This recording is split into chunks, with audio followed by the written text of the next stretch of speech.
अस्सलाम class, welcome back. अब हम यहाँ पे बात करते हैं ऑब्जर्वेशन की। ऑब्जर्वेशन की प्रोसीजर्स होते हैं कि कोई और काम कर रहा है और आप ऑब्जर्व कर रहे हैं। फॉर इंस्टेंस, अब जब इन्वेंट्री काउंटिंग की बात आ रही होती है तो इन्वेंट्री काउंट कैसे होता है? कोई और मैनेजमेंट का बंदा इन्वेंट्री काउंट कर रहा है और आप उसको ऑब्जर्व कर रहे हैं। आप देख रहे हैं कि वो प्रॉपर काउंटिंग कर रहा है, प्रॉपर पैकेजिंग कर रहा है, प्रॉपर सील कर रहा है, प्रॉपर लेबलिंग कर रहा है, तो आप ये बैठ के ऑब्जर्व कर रहे हैं। This is the process of observation. ये एक ऑडिट प्रोसीजर है कि काम कोई और कर रहा है और आप उसको ऑब्जर्व कर रहे हैं। क्लियर? इसके अलावा बात करते हैं ऑब्जर्वेशन इन द सेंस कि जब गुड्स ऑर्गेनाइजेशन के अंदर आते हैं, उसके बाद वो अनलोड होते हैं, उसके बाद वो व्हीकल वापस चली जाती हैं, तो वो अनलोड होके कहाँ रिकॉर्ड होते हैं, फिर कैसे ट्रांसफर होते हैं, ये पूरा प्रोसीजर अगर ऑडिटर ऑब्जर्व कर रहा है, देख रहा है, वो विद लाइव भी देख सकता है, उसको सीसीटीवी से भी देख सकता है। तो अब जब इस चीज को देख रहा है तो दैट्स मीन्स वो ऑब्जर्व कर रहा है। ये ऑब्जर्वेशन प्रोसीजर है। अब ऑडिटर अपने डॉक्यूमेंट जब बनाता है तो उसमें ये मेंशन करता है कि मैंने ऑब्जर्व किया है कि इसमें ये चीज हो रही है और यहाँ पे ये चीज नहीं हो रही है। तो that's mean this is the process to perform the audit procedure by observation. एक बार रीड आउट कर लेते हैं ताकि कोई कॉन्सेप्ट क्लियर ना हो तो हम उसको दोबारा एक्सप्लेन कर दें। Observation consists of looking at the process or procedure being performed by others. For example, the auditor observation of inventory counting by the entity's personnel or of the performance of control activities. Observation provide audit evidence about the performance of a process or a procedure, but is limited to the point in time at which the observation takes place, and by the fact that the act of being observed may affect how the process or procedure is performed. जो organisation का बंदा है वो काम कैसे कर रहा है, किस तरीके से कर रहा है, ये ऑब्जर्व किया जाता है। और ये ऑब्जर्वेशन किसी स्पेसिफिक टाइम पे नहीं की जाती, नॉट नेसेसरीली। आप किसी भी वक्त ऑब्जर्व कर सकते हैं और डेफिनेटली वो एक बार आप ऑब्जर्व करोगे तब सही काम करेगा, दूसरी बार ऑब्जर्व करोगे तब वो सही काम करेगा। लेकिन आप रेपिटेटिवली बगैर बताए सडनली आप चेक करते हो तो आप देखते हो कि वो वाकई वैसा काम कर रहा है या नहीं कर रहा। क्लियर? फर्दर डिस्कस करते हैं इसको। Next procedure,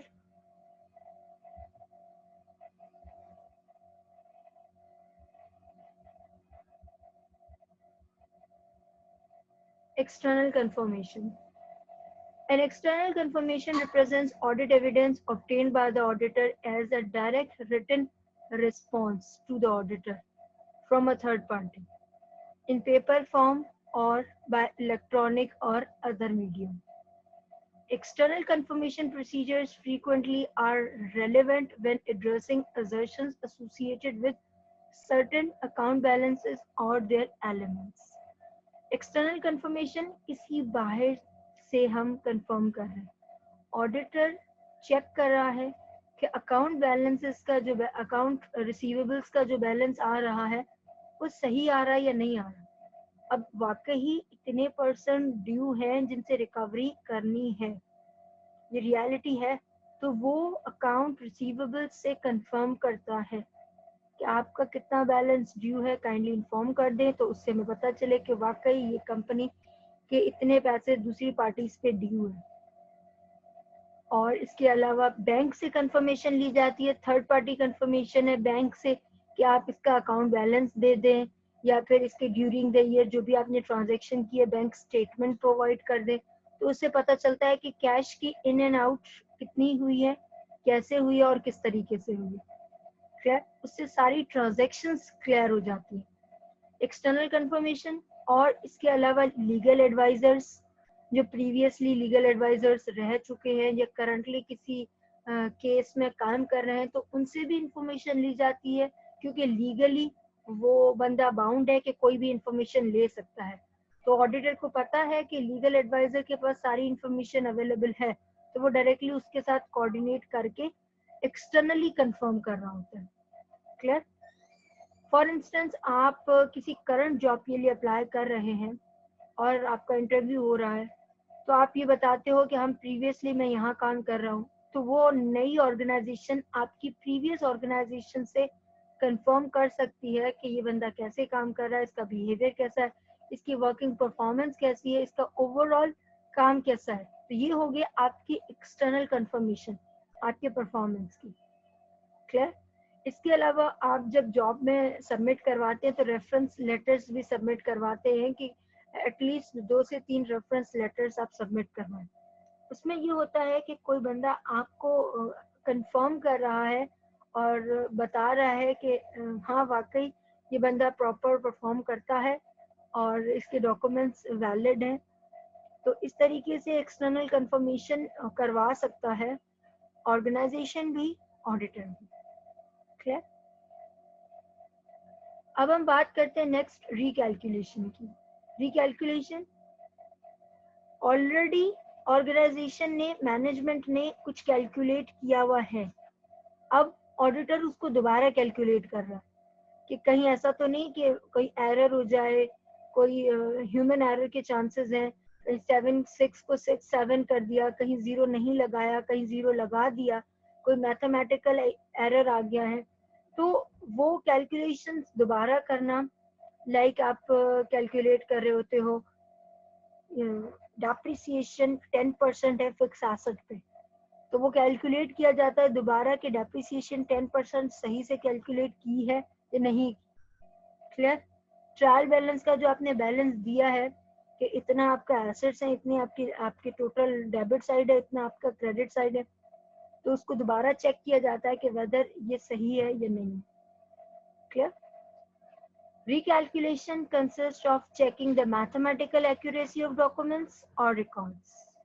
Recalculation may be performed manually or electronically.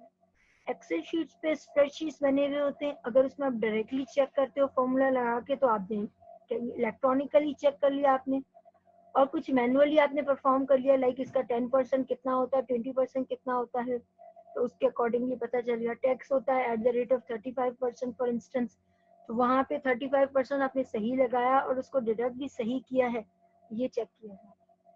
Clear? Next reperformance. Reperformance कोई ऐसे प्रोसीजर्स जो उसने ऑलरेडी परफॉर्म कर दिए, ऑडिटर उसको दोबारा परफॉर्म कर रहा है। क्लियर? कोई भी प्रोसीजर जो ऑलरेडी मैनेजमेंट परफॉर्म कर चुकी है, ऑडिटर उसको दोबारा परफॉर्म करके देख रहा है कि हाँ ये सही है या नहीं। Re-performance involves the auditor's independent execution of procedures or controls that were originally performed as a part of entity's internal control. कोई ऐसा प्रोसीजर जो दोबारा परफॉर्म करे, लाइक आपने बैड डेट्स पे परसेंटेज लगा दी एट रैंडम, उसकी एजिंग कर ली कि एजिंग में कि ये इतना परसेंट इस पे आ रहा है, इतना परसेंट इस पे आ रहा है, इतना परसेंट इस पे आ रहा है, तो ये आपने प्रोसीजर तो पूरा परफॉर्म कर दिया एजिंग का, यहाँ पे ऑडिटर वो प्रोसीजर दोबारा परफॉर्म कर रहा है। तो ऐसा तो नहीं कहीं परसेंटेज में मसला हो, ऐसा तो नहीं है कहीं टोटलिंग में मसला हो। क्लियर? तो वो कोई ऐसा प्रोसीजर, कोई ऐसा इंटरनल कंट्रोल जो ऑलरेडी एंटिटी ने लगाया हुआ है, उसके ऊपर दोबारा ऑडिटर परफॉर्म कर रहा है। अब ऑडिटर यहाँ पे रैंडमली परफॉर्म करता है, और रैंडमली अगर उसके जवाब और मैनेजमेंट के जवाब सेम आते हैं, दैट्स मीन मैनेजमेंट ने सही किया है। अगर रैंडमली कहीं कोई एरर, कहीं कोई फ्लक्चुएशंस आती हैं, तो ऑडिटर फर्दर चेक करता है कि अगर इस तरीके से किसी एक चीज में ऐसा एरर आया है तो ऐसा चांस है कि बाकी चीजों में भी एरर मौजूद हो। क्लियर? फर्दर नेक्स्ट हम बात करते हैं एनालिटिकल प्रोसीजर्स की। एनालिटिकल प्रोसीजर्स इज बेसिकली एक एनालिसिस कर रहे हैं आप एंटिटी का, with in the entity, outside the entity, with in current year, with the previous year, with the current year, with budgeted. ये सारी बातें आपको अच्छे से पता है कि आप इंडस्ट्री एवरेजेस के साथ कर रहे हैं, सेक्टर एवरेजेस के साथ चेक कर रहे हैं, अपनी कॉम्पिटिटर ऑर्गेनाइजेशंस के साथ आप टैली कर रहे हो ऑडिटर, क्योंकि ऑडिटर को तो पूरे सेक्टर की इंफॉर्मेशन ऑलरेडी है, तो जब उसको सारी इंफॉर्मेशन है तो वो अच्छे से चेक करता है. Clear? Analytical procedure consists of evaluation of financial information through analysis of plausible or possible relationships among both financial and non-financial data. Analytical procedures also encompasses such investigation as is necessary of identified fluctuations or relationships that are inconsistent with other relevant information or that differ from expected value by a significant amount. अब जब मैंने यहाँ पे बात की, आप current को budget से टैली करते हो, करंट को प्रीवियस ईयर से टैली करते हो, करंट को आप इंडस्ट्री एवरेजेस के साथ करते हो, करंट को आप अपने कॉम्पिटिटर्स के साथ टैली करते हो, तो इसका क्या मतलब है? इसका ये मतलब है कि नॉर्मली चीजें चेंज होती हैं, समझ आता है, लेकिन एबनॉर्मली चेंज होती हैं वो समझ नहीं आता. लाइक एग्जांपल लेती हूँ, अगर बजटेड में आपने बोला है कि सेल्स 50% इंक्रीज, 15% इंक्रीज होंगी सेल्स नेक्स्ट ईयर में, तो आप जो बजट बनाते हो वो डेफिनेटली वो बजट होता है रियलिटी से थोड़ा सा ज्यादा. क्लियर? रियलिटी से एक्सपेक्टेड होता है, रियलिटी से थोड़ा सा ज्यादा. 15% कर देते हैं, 13-14 पे तो आके रुक ही जाएगा, 15 का कट ऑफ कर दो. क्लियर? अब आपने बजट 15 का बनाया है और जाके सेल्स इंक्रीज हो रही है अगले साल 20-25%, तो ये तो पहली बात समझ नहीं आता कि इतना इंक्रीज कैसे हो गया, बजट से भी इंक्रीज हो गया. कैसे आइडेंटिफाई करो, क्या कोई ऐसे सर्कमस्टांसेस हैं, क्या कोई ऐसे इवेंट्स हैं जिसकी वजह से सेल्स एकदम से इंक्रीज हो गई. तो पता चला हाँ बिल्कुल इकोनॉमिक कंडीशन ऐसी हो गई कि एकदम से आपकी सेल्स इंक्रीज हो गई, तो ठीक है, इट्स ओके, समझ आता है कि इकोनॉमिक कंडीशन ऐसी थी. कोई ऐसा रीजन जो वैलिड ना हो तो that's mean there is a doubt कि एकदम से इतना इंक्रीज कैसे आया. क्लियर? अगर इसकी मैं एक और एग्जांपल लूं कि आपने बजट बनाया है कि आप एटलीस्ट ओवर द डे, पूरे दिन में आप 10 घंटा पढ़ोगे, ये आपने बजट बनाया है, और इस बजट में आप फिर 14 से 15 घंटे पढ़ रहे हो, ये तो बहुत बड़ा क्वेश्चन है. कैसे मैनेज कर रहे हो? 10 घंटे भी पढ़ना बहुत बड़ी बात है, और 15 घंटे पढ़ रहे हो, तो कौन सी ऐसा स्पार्क है या कौन सी ऐसी मोटिवेशन है आपकी, तो वो आप अपने बजट से भी एक्सीड कर रहे हो, क्योंकि बजट तक पहुंचना भी बहुत बड़ी बात होती है, और बजट को क्रॉस करना, that's mean there is something. अब वो समथिंग पॉजिटिव है, then go for it. Otherwise there is a doubt कि कोई ना कोई एरर, कोई ना कोई फ्रॉड, कोई मिसहैप पीछे जरूर है. ठीक? एनालिटिकल प्रोसीजर का अपना एक अलग स्टैंडर्ड है जो कि हम अगले लेक्चर्स में कवर करेंगे, तो डिटेल्स पे मैं वहां दोबारा डिस्कस करूंगी. क्लियर? फर्दर बात करती हूँ inquiry. Inquiry is our last procedure. पहले सारे प्रोसीजर परफॉर्म कर लेते हैं, जहाँ पे भी जो अप एंड डाउन आता है, लाइक ऑब्जर्वेशन, लाइक आपका इंस्पेक्शन और performance, reperformance, external confirmation, analytical procedures, इन सब से जो भी वेरिएशन आती है ऑडिटर नोट डाउन करके रख लेता है कि ये वेरिएशंस आ रही हैं. अब ऑडिटर का काम होता है इंक्वायरी करना, सबसे आखिरी प्रोसीजर. इंक्वायरी में वो खुद बंदा बुलाता है, बिठाता है और सब पूछता है कि हाँ ये चेंजेस क्यों आ रही हैं, कैसे आ रही हैं, इसको जस्टिफाई करो. Clear? Inquiry consists of seeking information of knowledgeable persons, both financial and non-financial, within the entity or outside the entity. Inquiry is used extensively throughout the audit in addition to other audit procedures. Inquiries may range from formal written inquiries to informal oral inquiries. Evaluating responses to inquiries is an integral part of inquiry process. यहाँ पे आप overall check कर रहे हो कि किससे information ली, कैसे इंफॉर्मेशन ली, विद इन द एंटिटी ली, आउटसाइड द ली, रिटन फॉर्म में ली, ओरल फॉर्म में ली. तो इंक्वायरी का प्रोसेस तो थ्रू आउट चलता रहता है.